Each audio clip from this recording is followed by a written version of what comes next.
Techmaker, ça a commencé il y a 5 ans dans un petit bureau dans la rue d'Ehrengracht avec un petit groupe de Français, une page Meetup et surtout une tireuse à bière. On avait envie d'inviter des entrepreneurs pour pitcher, pour parler un peu de tech tous ensemble autour de quelques verres. Et 5 ans plus tard, la petite page Meetup s'est transformée en une communauté de plus de 4000 personnes. On a réalisé environ 40 événements qui attirent entre 80 et plus de 200 personnes.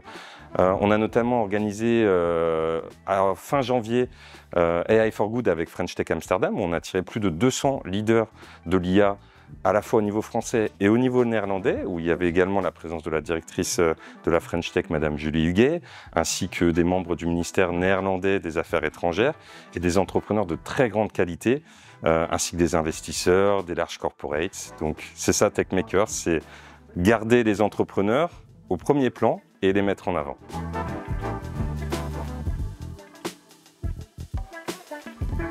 L'entrepreneuriat, c'est vrai que c'est quelque chose d'assez solitaire. Ça peut être vraiment difficile parfois à supporter, surtout quand on est au tout début de l'activité. Et ça permet d'animer une communauté comme ça, de rapprocher les gens ensemble afin de rencontrer d'autres gens qui ont un peu les mêmes problématiques, d'essayer de justement s'entraider, de juste avoir aussi de la compréhension. Ça, je pense que c'est déjà une première étape qui est extrêmement importante. Mais après, il y a beaucoup d'autres étapes qu'on ne connaît pas quand on démarre, notamment aussi dans l'entrepreneuriat, que ça soit au niveau de l'investissement, que ça soit au niveau de comment approcher des clients, peut-être aussi des subventions, des choses qui peuvent exister au niveau de l'État dont on n'est pas forcément au courant.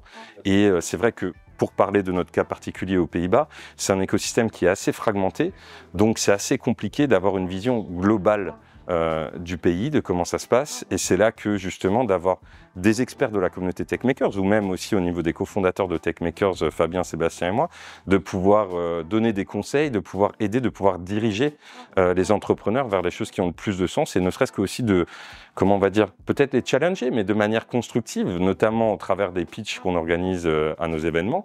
Ça permet de justement les aider à faire évoluer leurs projets et les accompagner de la meilleure manière possible.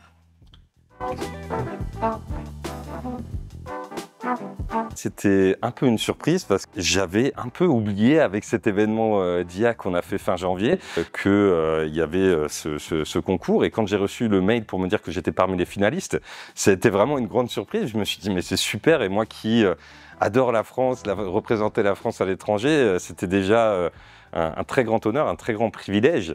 Et c'est vrai que de gagner ce prix après, on va dire que au-delà de personnellement, c'est vraiment de pouvoir donner une occasion de visibilité à Techmakers, à nos entrepreneurs de qualité, à toute la communauté et tous les gens qui se bougent pour essayer de faire des choses qui soient français, qui soient néerlandais, qui soient d'autres internationaux. Et c'est surtout ça qui m'a fait encore plus plaisir derrière en apprenant cette victoire.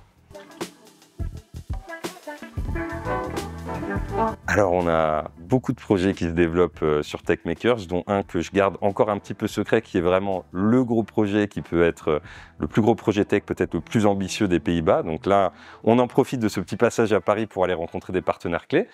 Et on a justement, comme c'est dit dans le reportage aussi de France 24, super, qui a été réalisé avec Startup World Cup, on est en train de vouloir organiser une édition ensemble fin juin potentiellement. On voudrait aussi également organiser une édition spéciale de nos Tech Drinks pour donner de la visibilité, la parole, ce qu'on fait déjà en général, mais avec un plus gros focus encore sur les femmes entrepreneuses qui sont extrêmement techniques, qui développent des projets exceptionnels, et pouvoir les soutenir d'une manière encore plus engagée. Et on travaille également sur un hackathon à la fin de l'année avec Startup Bootcamp qui devrait réunir entre 100 et 150 personnes. On a envie d'attirer à la fois du talent pour participer à ce hackathon, mais des mentors de talent, que ce soit des hommes, des femmes qui sont dans la tech, qui ont envie de les accompagner, les aider dans leurs projets, pour certains qui démarreront peut-être dans l'entrepreneuriat par la suite, pour les accompagner sur le plus long terme. Et ça sera en side event de la Future Expo de Startup Bootcamp, où il y a plus de 4000 personnes qui vont participer, où les équipes pourront pitcher leur projet à la fin. Donc voilà un petit peu comment se porte Techmakers en ce moment.